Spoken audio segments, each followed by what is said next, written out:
मैं इस तहरीक अदम एतमाद की तायद में खड़ा हूं जिसको टीआरएस पार्टी और हमारी पार्टी ने दिया, जिसको स्पीकर साहब ने कबूल किया।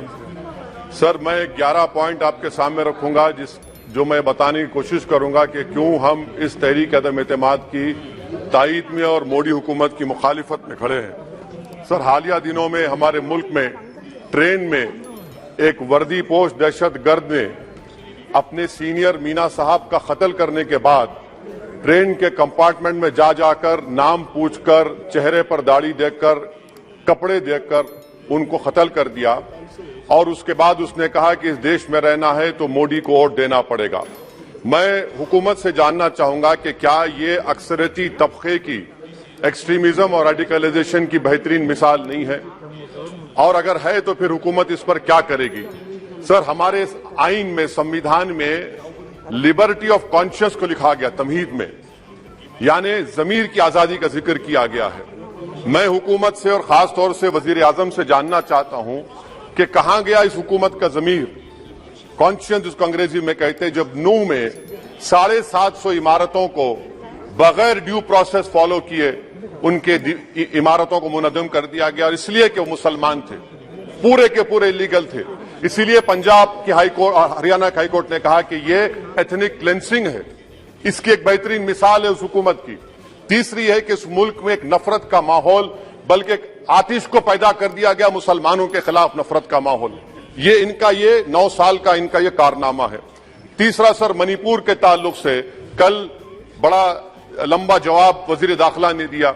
सर, आसाम राइफल के ऊपर केस बुक हो जाता है, एफआईआर हो जाता है। क्या हो रहा है वहां पर? कहां गया आपका कॉन्शियस, कहां गया आपका जमीर, जब वहां की महिलाओं की अस्मत रेजी की जा रही है?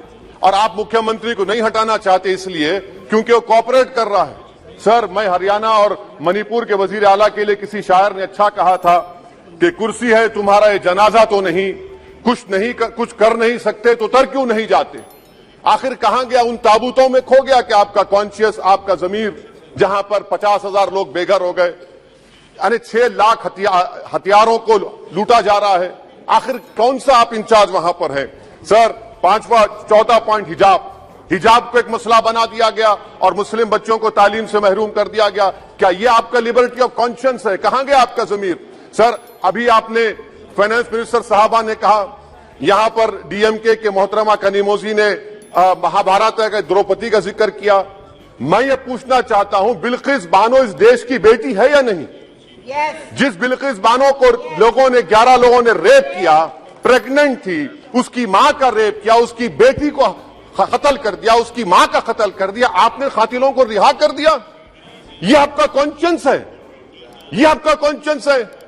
आप तो मेजोरिटेरियन पॉलिटिक्स को फरोग दे रहे हैं। सर, चौथा, आज चाइना के ऊपर कोई नहीं बोलते हैं। प्रधानमंत्री मोदी ने उस वक्त 2013 में जब प्रधानमंत्री नहीं थे कहा था कि समस्या बॉर्डर पर नहीं, दिल्ली में है। अगर हम अपनी जमीन पर हैं तो डिसएंगेजमेंट क्यों कर रहे हैं? क्या आज चीन हमारी जमीन पर नहीं बैठा है?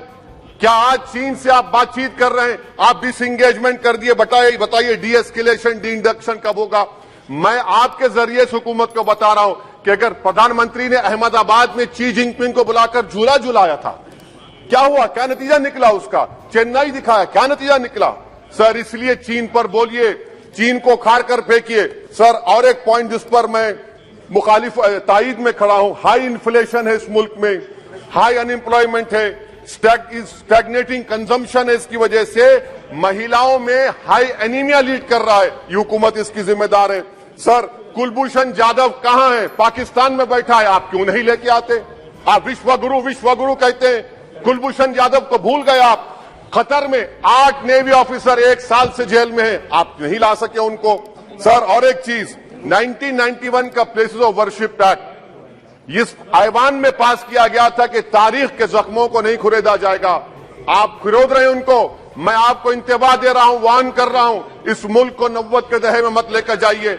91 का एक्ट सुप्रीम कोर्ट में जवाब दीजिए कि आपकी हुकूमत 91 प्लेस ऑफ वर्शिप एक्ट की कायम है, उस पर कायम रहेगी। यूसीसी, सर, इस यूसीसी का फॉर्मूला क्या है?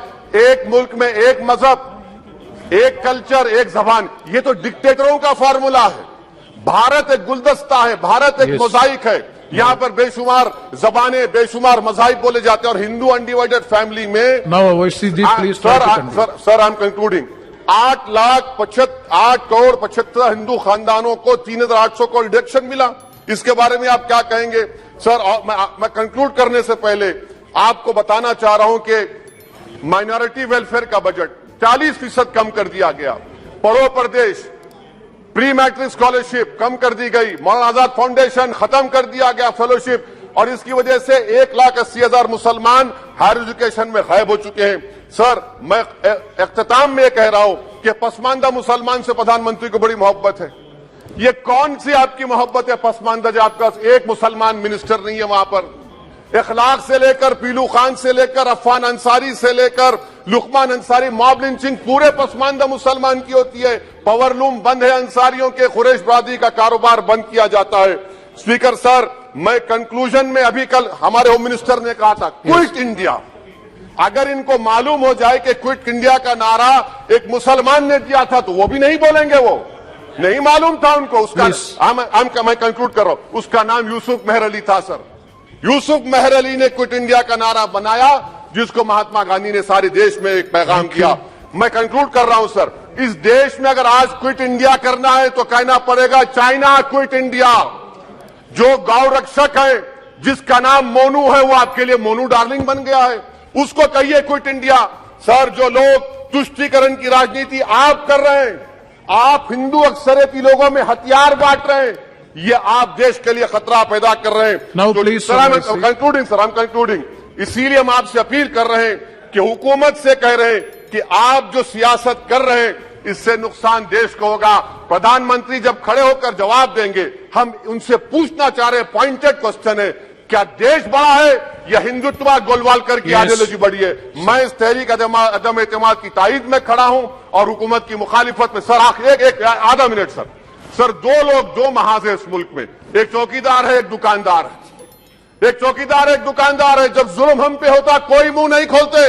यूएपीए का कानून अमित शाह ने लाया, इन दुकानदारों ने तायद की। आज उस यूएपीए का कानून में 83 साल का बुढ़ा सिपर नहीं होने के से मर गया। आखिर कब तक दुकानदार और चौकीदार हमारी लाशों पर सियासत? सर हम कंक्लूडिंग, कब तक सियासत करेंगे? अगर आप जुल्म के खिलाफ आवाज नहीं उठाएंगे तो आपकी दुकानदारी नहीं चलेगी, चौकीदार को बदलेंगे, तीसरा महाज चलेगा। शुक्रिया सर।